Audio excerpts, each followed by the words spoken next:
Hi, I'm Dr. Kevin Milo, and you're listening to the Physician Empowerment Podcast. At Physician Empowerment, we're focused on transforming the lives of Canadian physicians through education and finance, practice transformation, wellness, and leadership. After you've listened to today's episode, I encourage you to visit us at phys-empowerment.ca, that's P-H-Y-S, empowerment.ca, to learn more about the many resources we have to help you make that change in your own life, practice, and personal finances. Now on to today's episode. So welcome everyone. Happy New Year, everyone. This is 2025, and we're excited to have our first Physician Empowerment webinar. And joining us is our faculty, Simon Wong. So Happy New Year, Simon. And today we're going to talk about a topic that I was trying to squeeze in by year end, but there are so many other important topics to squeeze in at a year end. And this is about legacy, donation, and tax efficiency. And usually this is a year-end thing, and every year at the year-end, I have this big decision to make, how much donation to which charity organization, right? So we're going to talk about donations and gifting, charity, legacy, foundation, DAF, a lot of these interesting issues. And then we're going to touch on how do you donate things in kind, including insurance. So let's just think about this donation from a philosophical point of view, right? So I think a lot of us, we entered this helping profession to help people, and we donate a lot of time. And I tell people our professional health have always forced us to do charitable donation because we don't get paid a lot in a lot of circumstances, but more monetarily, people will donate. And I find that the more wealthy people become, the more philanthropic they actually become, right? Simon, you probably see that a lot as well, right? And when you think about that, there's always in the society, there's always the down and under, there's always the unfortunate people, there's always the haves and the have-nots. Of course, there's the did and did nots, but there's always a bunch of people who are just not fortunate, right? And then so there's the redistribution of wealth. So you either do it voluntarily or involuntarily. If you do it voluntarily, it's called charity, right? You just give something to somebody. And who would do it involuntarily? Well, either somebody put a gun to a head, or actually it's the government, right? In terms of taxation, they can tax the well-to-do people and then redistribute it in the terms of welfare, social infrastructure, and whatnot, right? So then we found that in this part of the world, that the government actually incentivized people to do a DIY. Hey, instead of government doing it all, how about you, private individuals? You can gift some of your wealth to the less fortunate, and we'll give you tax incentives, right? I think that kind of sets the stage for us. So Simon, today, thank you for joining us and sharing this really interesting discussion with us. So in your world, you've been a wealth planner and you've seen all sorts of people. What kind of donations do you see people donate? Like people and funds and family offices and whatnot? Yeah, no, that's a really good question because there's a multitude of different types of asset classes that you can donate, and typically what we see a lot of donations is people will a lot of times they'll just donate cash, right?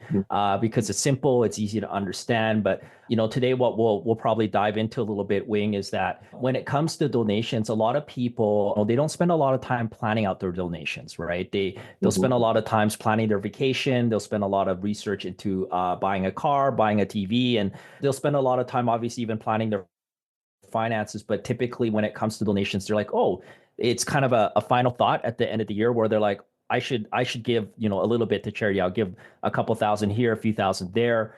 And the one thing that I find is that it's quite important to actually plan out your donations, right? Everything from determining the why you're giving, so you can really, like you mentioned, whether that be tax incentive, whether that be to really help us give back to society, or even help support a cause that you really believe in, right? And the next question, usually when we're sitting down and talking about donations, is trying to determine what you are giving, right? Because each type of asset that you potentially may give, whether that be cash, real estate, securities, life insurance, all of them have different strategies involved and different, let's just say, tax benefits, different ways to structure it. And depending on, how you put those things together, you can actually make your donation go a lot further than you think you could. So. Right. So I guess there are three kinds of givers, right? There's people who just give because they want to impact the world. They want to make the world a better place. There are people who give, they will give, and they'll give more if there's some incentive, let's say tax incentive. And there are people who would give just because there's tax incentive, right? So it doesn't matter which way it is. I always want to know what kind of perks the government gives me, right? So then why don't we dive into that a little bit next few minutes? So Sam, just walk us through how the Canadian government, CRA, sees donations and what kind of perks, carrots have they got dangling in front of us? Yeah, so it is quite lucrative to in terms of tax credits to donate. Typically, you get both a federal tax credit and a provincial tax credit, right? And then on the first $200, you get typically on a federal tax credit, you get about a 15% tax credit. Anything over $200 on a federal tax credit, you get 29%. And then on top of that, if you're in a very high marginal tax rate, like a lot of physicians are, you actually get a 33% tax rate on anything over that $200. So you potentially there alone get quite a bit of tax credits there.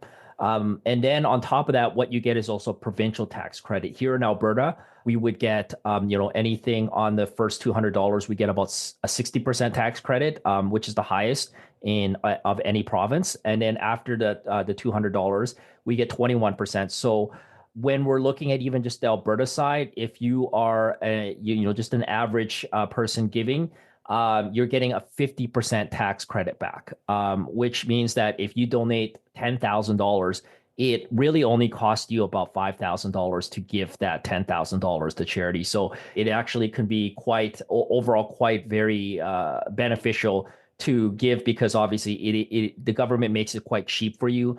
And it also creates a lot of tax planning opportunities as well on top of all that. Right. I'll add one more thing. So it's a little bit different if you can also donate from a corporation. You don't get tax credits of a corporation, but you do get tax deductions with the corporation. Usually it's not as lucrative because, like we already know, like depending on what province you're in, again, me and Wing are here in Alberta. You're only getting taxed 11% on active income. So if you get a tax deduction, it's only on that 11%. Versus on the personal side, you get a 50% tax credit. So even if you're in a 36%, 43% tax bracket, it almost makes more sense to pay money out at the corporation to yourself, and they'll donate it personally from a tax perspective. Right now. So let's back up a little bit, because I think it's confusing for a lot of people like me. There's this tax credit and there's tax deduction. Can you explain it like a grade 8 level? Yeah. So yeah, it's there. A lot of people do have a little bit of confusion over that. So tax deductions are what you would get is basically you get that income deducted, and then any tax you would have paid on that income is reduced. So for example, let's say again you're making, just for math simplicity, you're making $500,000 a year, so you're at the highest marginal tax rate of 50%, right? Mhm. And let's say you put about $50,000 of that into an RSP, so you get a full tax deduction on that. So how the tax deduction works is that means that they basically now, instead of tax you on the full 500,000, they're like, well, you should only get taxed on 450,000. So that extra tax that we collected on that 50,000, which would have been 25,000, 50% of that, we're going to give that back to you. So you get that tax deduction back. But the tax deduction is really how much you get back is dependent on your marginal tax rate. So let's go back to a lesser example. Let's say you're only making about, $70,000 a year, and maybe now you're not at that higher tax bracket. You're only at a 32% tax bracket, right? And don't quote me on the tax bracket. That's probably not the right tax bracket. But if you're only at 32% tax bracket, you give $10,000. Instead of getting $5,000 back, you only get $3,200 back, right? So how much you get back on the tax deduction is just really dependent on your marginal tax rate.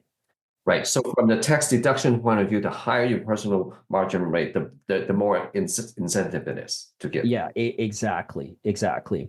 With a tax credit, they just basically give that amount back to you. So for example, let's just use the Alberta donation tax credit, and let's say we're getting 50% back on $10,000, right? So basically they just apply those as saying, hey, you gave $10,000, we're going to give you a 50% tax credit. That's $5,000 back. It doesn't matter if your marginal tax rate is 20%, 30%, 40%, or 50%. You just basically get whatever the tax credit is set for you. So that is, obviously very, very powerful, because it really doesn't matter if you're a high marginal tax rate, you still get the same amount of basically tax back, which is why, this charitable tax donations are quite beneficial. Even with lower income people, it still makes a ton of sense to donate money, especially in Alberta. I would say on the first $200, you're basically getting close to 89% of your money back if you're a low income person, right? So tax credit means you make, let's say in your example, 10K you donate, you get 5K back in tax money that you should have paid. Is that how it works? Like if you owe them, let's say $20,000 of tax minus 5, now you owe them 15,000. That's correct. Dollar figure, not a percentage, unlike tax deduction, right? Okay, well, Yes. that's good. That it's always good to just erase that off the tax bill, right? Yeah, exactly. And it's just simple to understand, and everyone could understand. You give 10,000, you get a 50% tax credit, boom, back to your pocket. We won't go too much complicated. There's still other nuances around some of the refundable versus non-refundable tax credits and stuff like that. But that's kind of a discussion for a deeper dive at obviously maybe at the event of what we're doing in February here. So Yes, yeah. So just to tell people that in Mexico, we're going to talk about the Health and Wealth Summit, the top tier 1%. What do people do, right? A lot of the well-to-do people and family offices, this is a big part, a very significant portion of their wealth planning, right? And Simon would deep dive into those. So let's just, maybe we just follow that vein of thought. So what do people do, and you guys as wealth planners, how do you help people stage the donation very methodically? Yeah. So like I said, one of the things is obviously determining why you give, and that's really important. And we also just chatted about what to give, right? What to give is, there's a lot of strategy around that, because depending on what you donate, it could be really lucrative. I'll give you a very, very simple example, two simple examples, one of appreciated securities. So let's say you have a mutual fund. It goes from $10,000 to $20,000, and you want to donate that, right? The good thing about donating appreciated securities is you don't actually pay any capital gains tax on it. So, for example, on let's say on that, if you had just sold that security, you would have paid about $2,500 of taxes on that capital gains, and that would have left you with about $17,500 to donate, and then you could obviously still donate that and get about half of that back as a tax credit, right? But with donating an appreciated security, you basically donate to the charity of your choice at the fair market value of $20,000. You get a tax receipt at $20,000, but they will not tax you on any of the capital gains on that. So it ends up netting you obviously significantly more tax credits, number one, because you have more money to donate. But on top of that, you also avoid the capital gains tax. So that's one thing in terms of understanding that. Maybe if you want to look at all your assets, what should you donate first? Look at that. Or maybe you're creating a plan where you want to have a future donation, and we can actually set something up so that we could be set that money aside for that. Another example would be something like life insurance. And we actually chatted a little bit about this yesterday, Wing, right? Yeah, so sorry, before we go into that, so this donating securities, I think, is that called donation in kind? Yes. Because you hear about these things, right? I just want to make sure we put it in the right silo for people to digest it. Okay, so sorry, go on. So insurance, I didn't even know insurance. You can donate insurance plans. Yeah, there's so many different ways to set it up that you can really not only help the charity that you want, but also during your lifetime kind of create a really good tax deduction, right? So let's give an example again. Let's say you're a young physician and you're looking to donate $5,000 a year into some sort of a charity that you really, really support, right? And every year at the end of the year, you just take an extra dividend out of your company. You donate that 5,000, you get the tax receipt, right? That's what a lot of people do because there's not a lot of planning involved. But let's say instead of donating that $5,000, what you do is you can purchase a new life insurance policy, transfer the ownership to the charity. Basically, you pay the premiums and the charity becomes the owner and the beneficiary of the policy. And this policy that you just purchased is, let's say it's a $1.5 million policy, and you're basically paying $5,000 every year to the charity to basically cover the cost. So you still get that $5,000 tax write-off every year. So it's the same tax write-off you would have got if you had just given cash. But now let's say eventually if something were to happen to you early or something happens to you in the future, now this charity is guaranteed to get that $1 million. So you can basically, like we had chatted about, you are basically using the same amount of money you have that you were already going to use, but you're just planning it better to now increase the impact to this charity that you have. So instead of giving $5,000 a year, you've created this potential large upside for the charity to basically get, a 7-figure payout in the future here. Right. And that's provided you already done your research, you believe in some sort of a entity of charity, right? Like Yes. They believe they're well established. Of course, they have to be registered. It's not just Uncle Joe, right, doing something. I'll fund Uncle Joe to go to Africa, right? It's more like a true blue charitable organization with a registered number. Mm-hmm. Mm-hmm. Yeah, exactly. Like that's the other thing is, yeah, definitely do your research and make sure before you give to the charity, especially a large sum of money, that it is a qualified charity and that you will be able to donate and get get the credit. You never want to be involved in a situation where you get audited a few years later and they're like, oh, wait a minute, this wasn't a qualified donee and you cannot get all these tax credits, right? So. And not just that, because I think this is a good time to just talk about the due diligence we need to do in charitable giving.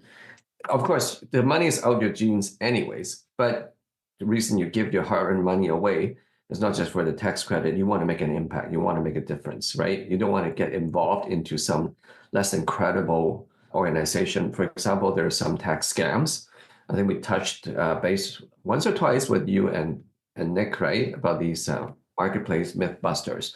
And rehashing this, I remember I lived through a time where there are art pieces and they're coming to school boards and say, hey, if you donate this X number of dollars, you donate, give me wholesale dollar and I give you retail tax deduction, right? And there's computers, you name it. It just goes on and on, right? And at the end, not just the school boards, but individuals got audited half a dozen years later, and ouch, they got fined handsomely, right? So, and again, you don't want to be donating to somebody who's actually doesn't have a registered number, so that donation is really not a donation, it's a gift. And then you give it away, then you cannot write off, right?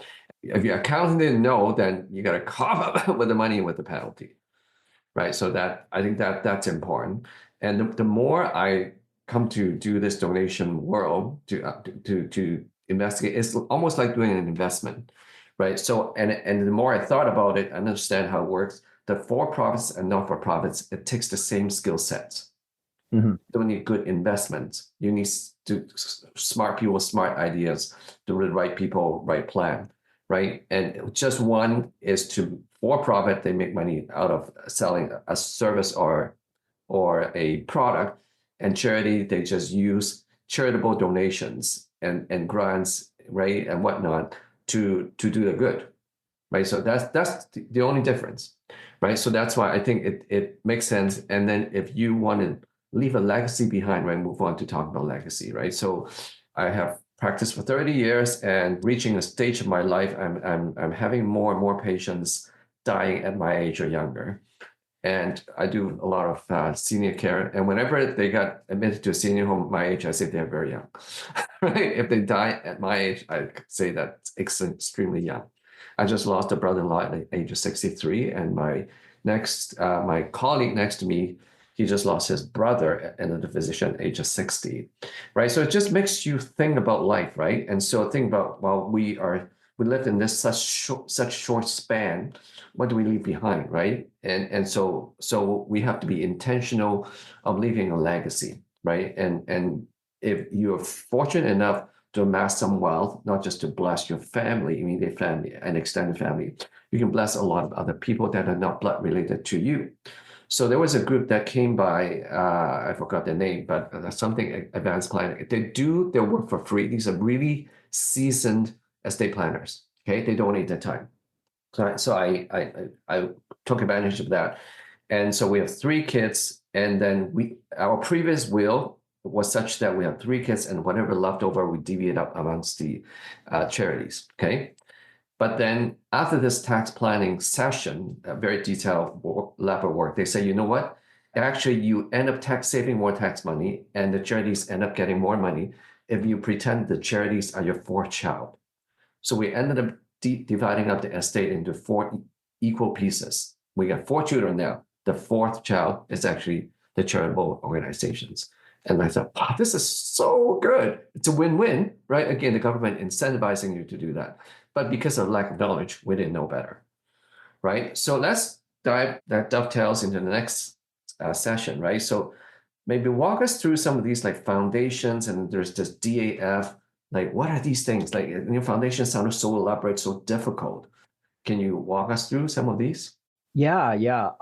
There's a lot of different ways to donate, and maybe we'll just touch on one of them today, which is a donor advised fund, right? It's basically a charitable account that's usually held with some sort of public foundation or financial institution. How it works is I would say it's one of the better tools for leaving a fairly lucrative and large legacy for charities that you support. So how it works is that you basically set up one of these donor advised funds, or what we call DAF sometimes. You can contribute assets to them, everything from cash to securities to real estate. And basically how it works is that you would basically get a tax deduction right up front. So it could be quite large, obviously. Like if you suddenly have, donate up to 500,000, 600,000, which some people do, and they'll get the tax deduction the year they make the deduction, the deposit. But the good thing, the interesting thing about how these DAFs are set up is that the money inside the DAF continues to grow, and it's invested and it grows tax free. And then you, as the donor, kind of determine when and how the charities are gifted to this over time.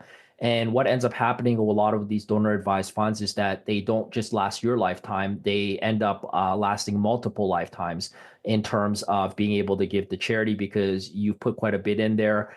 And again, what a lot of people do is every year they may keep putting money into these so that you can grow it large enough that maybe your kids can take over, and maybe we can you set something up, and we call it the Wing and Kitty foundation.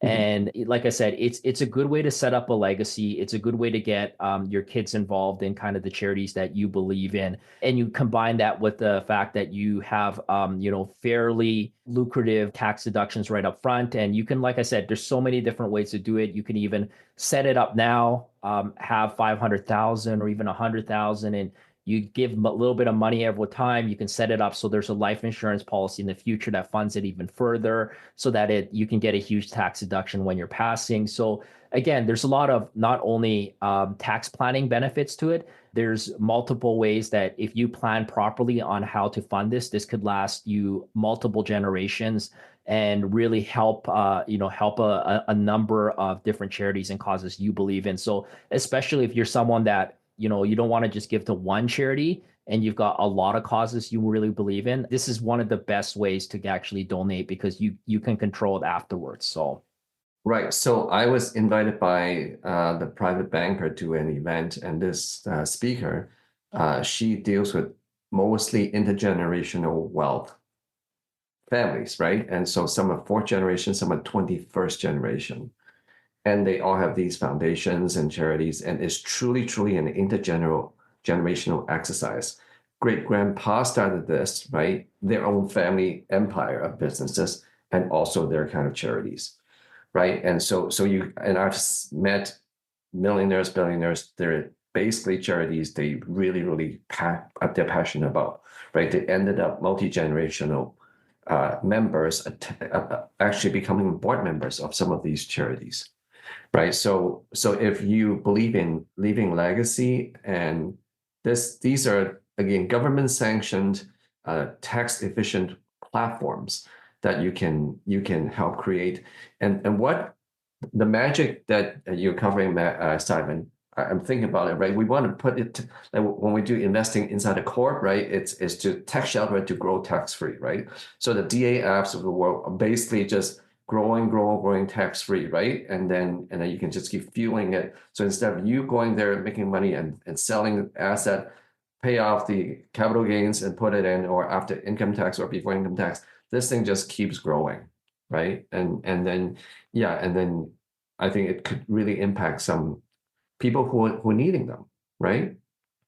And the fact that each government is different. Some government believes in big social programs, some not. But each generation, each dynasty, I call them, they have different priorities. And there may always be somebody that got left out, that got marginalized despite the best government intention, right? And there's some that just no government, right? For example, some charities that I've talked to deal with, they deal with new immigrants. There is like nothing, like if they're refugees, and then there's very little right out there, right? Helping them do the language, teaching them English as a second language. All of these, they cost money, right? Soup kitchens, right? Passing out mittens in the winter. There are a few of these charities, right? So I think they could always use more funds. So how, if somebody is interested in that, where do they start?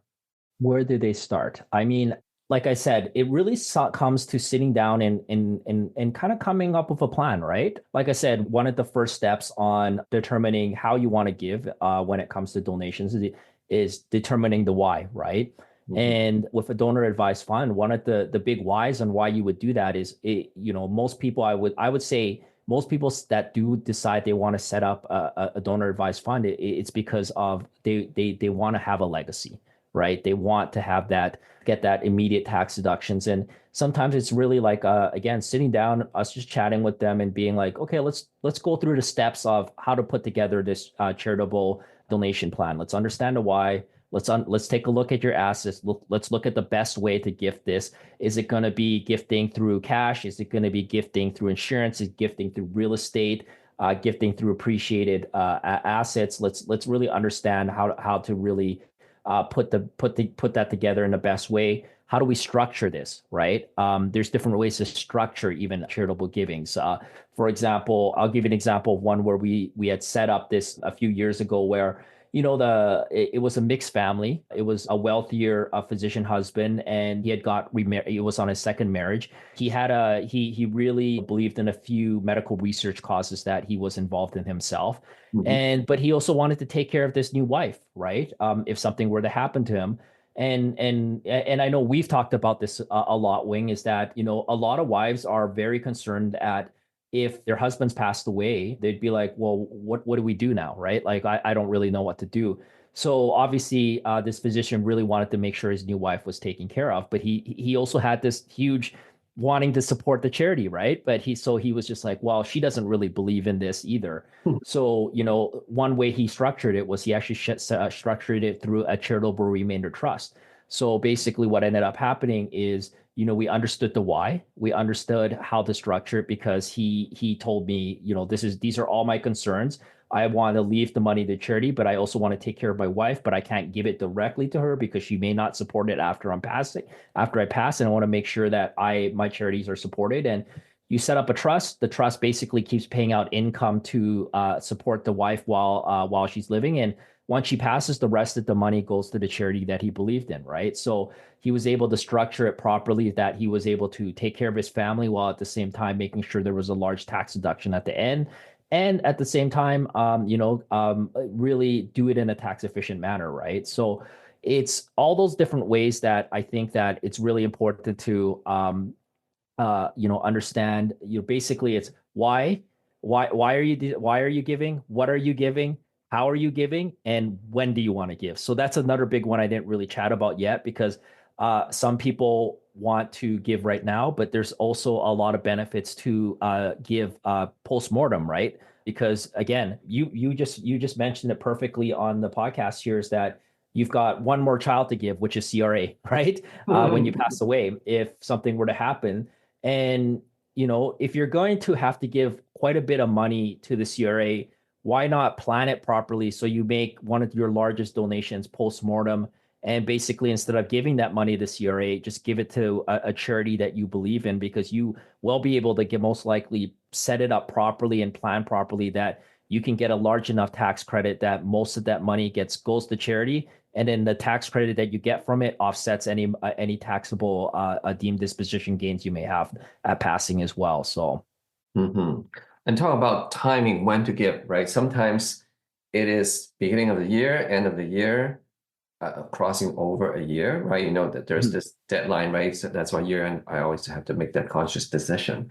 But then there are also sometimes it pays to have more donation in a year versus the other year, right? You double up. So I've been through some of those. I end up with huge capital gains or huge tax load that year, right? And then so my planners at the time said that, okay, just call up all your charities and say you give them a double gain this year, right? Double donation. And the charities are so thankful, so happy. And some of them, religious ones, they've been praying for this chunk of money to show up. And here we go, right? Because of this need of a tax maneuver, right? Do next year's donation this year at the year end. Boom, everybody wins, right? So I'm sure there's a lot more nuance to it. And I hope this episode just helps people just juice up your brain, right? I'm sure that you have your internal voices, you know, as now I live on an acreage for the last 20 years, but when I live on a regular, what do you call it, neighborhood, Saturday morning, ding dong, 9 a.m., 9:15, 9:30, you got liver foundation, diabetes, and then you get kidneys, you got, you know, all that. You don't know which organ you want to donate, right? You know, everybody's asking for a piece of you, right? But then there's always this, oh man, I need the money, right? There's always this internal struggle. Do I give? Do I not give? And then there's also, who do I give, right? And who do I want to impact, right? And so as we move on, I think we have different conversations. So I hope this episode just helped you create that internal dialogue within yourself, and then the dialogue between you and your spouse and your loved ones, and when you're at a certain stage with your offspring, right, with your children. I think it's all good. And then for some people, this is pivotal at your stage, that giving, you actually, there is a saying, you're more blessed to be giving than to receive. Sometimes it's true from a taxation point of view, right? So then, of course, you need an elaborate team to help you structure the giving, right? And okay, so I'm going to end the official part here. And Simon, thank you again for sharing your time and wisdom and your experience. And again, at Mexico, we're going to deep dive in this. Yeah. So okay, so we'll talk more on this topic definitely in the coming months. I know, Simon, you're making some presentation, and down the road we'll probably do it in a masterclass. All right. Okay, so thank you again, Simon, and thank you everyone for joining. Thank you so much for listening to the Physician Empowerment Podcast. If you're ready to take those next steps in transforming your practice, finances, or personal well-being, then come and join us at physempowerment.ca, PHYS empowerment.ca, to learn more about how we can help.